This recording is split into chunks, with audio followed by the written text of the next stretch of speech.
Hey y'all, so I wanted to expand on two concepts today. I wanted to talk about the term whiteness and then I wanted to talk about the term white supremacy. So, the way that I interpret and expand on the concept of whiteness is I'm naming it as a system that centers European ancestry, right?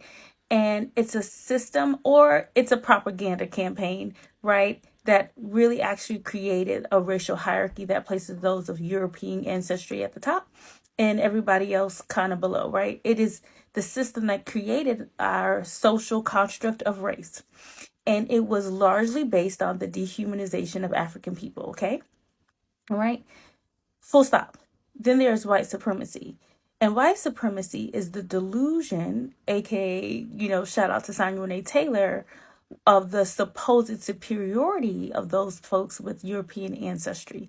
The idea that they are morally, physically, spiritually, all the things better than everybody else, particularly people of the global majority, okay? And so while those things are very much connected, I think that we really have to spend time understanding that there are also like some uh some differences, right? So I always tell people as a black woman, I've never been invested in the superiority of white folks, never believed in it, but I have been invested in whiteness, right? And I also think this is important because I want to talk about a direct impact that I experience every day, right? Especially doing justice related work. I realized that there needed to be an understanding of white supremacy culture. It needed to be normalized so that all types of people can see how they fit when it comes to being racist, when it comes to being xenophobic. I think a lot of people thought that white supremacy only showed itself up in the Ku Klux Klan, yes? So I understand why that had to be normalized. But I want to talk about a negative impact today, right? I never spent a lot of time really thinking about what it meant to be a black person watching lynching.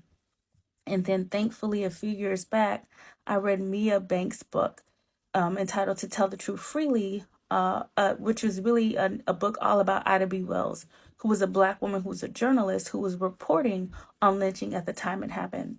And so, I just want to say this that every time I see that term white supremacy, I am thinking about black folks hanging from trees. And I think that in some ways that term has become so trendy that people forget that people like me can have a visceral reaction to it.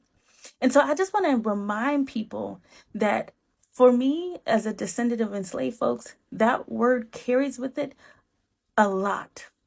Be thoughtful.